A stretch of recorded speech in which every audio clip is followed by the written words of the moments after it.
Hola, hola gente oyentes, sean bienvenidos a este video en donde conoceremos 15 curiosidades de los tipos malos. Estrenada en abril del 2022, la cinta hasta la fecha ha logrado recaudar más de 160 millones. Y si bien no podríamos decir que ha sido un rotundo éxito en taquilla, al menos ha logrado duplicar su presupuesto. Lo que significa un buen pronóstico para las siguientes cintas animadas que se estrenarán a lo largo de este año. La película empieza con dos personajes sentados uno frente al otro en un restaurante mientras tienen una charla casual, y al terminar nos enteramos que estos estaban a punto de cometer un crimen. Justo así es como empieza la cinta de Pulp Fiction. Incluso si se dan cuenta, los asientos del restaurante son muy parecidos, y es que Los tipos malos se inspira mucho en esas pelis de crímenes o atracos de los 90 y principios de los 2000.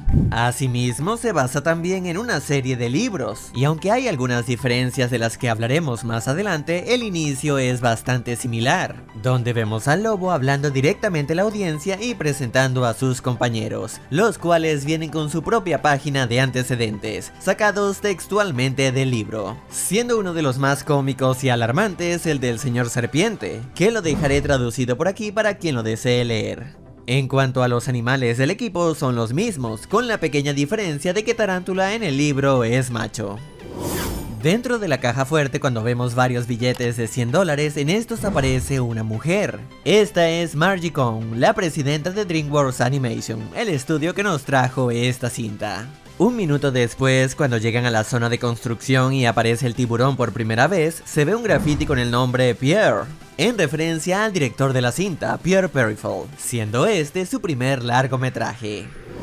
Al igual que en el libro, los tipos malos tienen de apellido su especie. El lobo se llama lobo, el tiburón tiburón y así con los demás. Esto refleja como eso es lo primero y lo único que ve la gente de ellos. Es decir, los ven como animales salvajes o peligrosos. Mientras que la gobernadora Diane, que es una zorra, su apellido no es solo su especie, sino un derivado de esta, Foxington o Sorrento en español, mostrando así como ella ha logrado romper con ese estereotipo de su especie, y ya no es lo único que la gente ve en ella.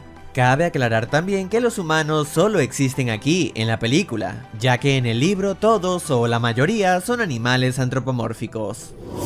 El diseño de personajes del señor tiburón y el señor piraña en los libros es un poco más apegado a la realidad, en el sentido de que ambos tienen aletas traseras. Sin embargo, en esta cinta decidieron darles características más humanas. Eso sí, no nos explican cómo es que estos animales acuáticos logran respirar fuera del agua. Pero para ser justos, en los libros tampoco lo hacen, aunque sí se bromea mucho con ese tema. Por ejemplo, hubo una vez que para una misión se le pidió a Tiburón y Piraña que tenían que pasar por el océano. Con Tiburón no había problema, pero Piraña dijo que el agua salada podría ser fatal para su estómago, siendo él un pez de agua dulce. A lo que Serpiente cuestiona lo absurdo de eso, considerando que sí puede andar fuera del agua.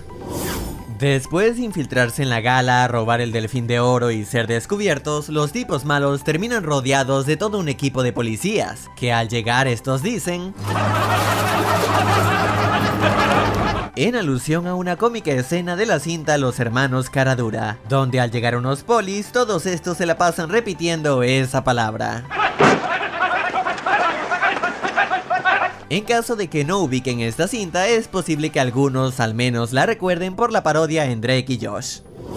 Cuando el señor Mermelada está entrenando a los tipos malos para que hagan el bien, uno de los desafíos es ayudar a una ancianita a cruzar la calle, siendo Lobo quien hace de abuela, aludiendo claro a la historia de Caperucita Roja. Otra de las cosas que les pide hacer es rescatar un gato de un árbol, a lo que en su intento la pandilla termina aterrorizándolo incluso más, tal y como llegó a ocurrir en el primer libro, con la diferencia de que a quien se le ocurrió la idea de ayudar al gato fue al señor Lobo. Más tarde, cuando se dirigen a los laboratorios a liberar a los conejillos de Indias, vemos que el señor Serpiente se encuentra muy motivado. Esto porque claro, se dará un festín con ellos. Todo esto se basa en el segundo libro, donde en vez de unos conejillos de Indias intentan rescatar a muchos pollos. El señor Serpiente al enterarse, por supuesto, se emociona y al lograr entrar al lugar termina tragándoselos a todos. Por lo que el lobo comienza a girar a la serpiente para que expulse a todos esos animales, al igual que se representó en esta cinta. Cuando el señor Lobo comenta que le lanzará una ofensiva encantadora a la gobernadora, el tiburón dice: el efecto Clooney. Esto claro por la onda de galán encantador de George Clooney y su protagonismo en la peli La Gran Estafa. Por otro lado, vemos al lobo usando un disfraz de cordero, aludiendo a la conocida frase lobo con piel de oveja. Un dicho utilizado para referirse a aquellas personas que actúan con amabilidad y cortesía, pero que en realidad ocultan malas intenciones. Claro que el señor Lobo en el fondo es todo lo contrario. Es decir, sí, es un criminal, pero con un gran corazón escondido que lo hace querer cambiar el rumbo que había tomado. Las pirañas son nativas de Sudamérica, de manera que tanto en los libros como en esta cinta el señor piraña es el latino del grupo, y en su voz original también aplica, siendo interpretado por el actor y cantante Anthony Ramos, que protagonizó la peli musical In the Heights. Es por eso que en esta cinta el señor piraña muestra su don para cantar. En cuanto al doblaje latino, su voz fue hecha por Kalimba, quien anteriormente ha dado voz a personajes como Vivo, Chicken Little y la voz cantada de Simba Niño. Ven a disfrutar, te haremos sentir muy bien. Al revelarse el señor Mermelada como el villano, se suponía que en un punto él también revelaría que es en realidad un extraterrestre disfrazado, al igual que se muestra en los libros, pero al final se decidió no tocar ese tema en esta primera entrega, aunque sí pareciera que hay un guiño con la broma del meteorito y su forma de trasero. ¡Grandes pompis! Que recuerda a los tentáculos que tiene el señor Mermelada en su forma alienígena, pues su especie por alguna razón tiene múltiples traseros en la punta de sus tentáculos. DreamWorks no se hubiera animado a realizar esta cinta con este estilo si no hubiera sido por Into the Spider-Verse, y es que esa cinta de Sony marcó un precedente para que los estudios se arriesgaran a probar otros estilos de animación, y no buscar necesariamente el realismo o las texturas más detalladas posibles, de manera que esta cinta apunta más por un estilo visual artístico, inspirado en distintas animaciones japonesas. Cuando el señor Mermelada utiliza el poder del meteorito para controlar a los conejillos de Indias, vemos por un momento en una tienda de mascotas un pequeño póster de Bilby, un corto de DreamWorks que fue dirigido por Pierre Perifel, el mismo director de esta cinta. Serpiente, al mencionar que este atraco lo tiene todo, habla del control mental y hace con sus ojos como si fuera la serpiente del libro de la selva. Pero más allá de eso, parece tratarse de otro pequeño guiño a los libros, donde después de pasar por un vórtice temporal, los personajes adquirieron superpoderes, y así el señor Culebra obtuvo habilidades psíquicas, como la telequinesis y el control mental. Y ya que hablamos de él, en la película su vestimenta se inspira en la que usó el personaje de Johnny Depp en la cinta Pánico y Locura en Las Vegas.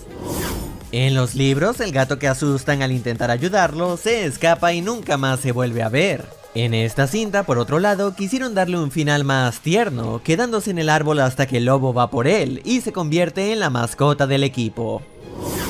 En el 2021 DreamWorks nos entregó dos películas, las cuales aparte de no ser propuestas nuevas, les fue mal en críticas. Así que el estudio necesitaba algo nuevo y fresco para demostrar por qué son uno de los grandes. Ahora, ¿lo lograron con esta cinta? Bueno, ciertamente obtuvo críticas en su mayoría positivas, más que todo por su interesante animación y el carisma de sus personajes, aunque no logró destacar precisamente por su guión. Al no definir bien su propio mundo, no establecer cuál es la lógica o coherencia que debemos entender de este, además de lo predecible y poco original que puede llegar a sentirse, considerando todo en lo que se inspira. Y claro, las comparaciones con Zootopia no faltaron. De cualquier manera, con todo eso, la peli resultó mayormente disfrutable, y con grandes posibilidades de que se convierta en otra franquicia para el estudio. En caso de que te lo preguntes, los próximos estrenos de DreamWorks serán la secuela del Gato con Botas y otra secuela de Trolls.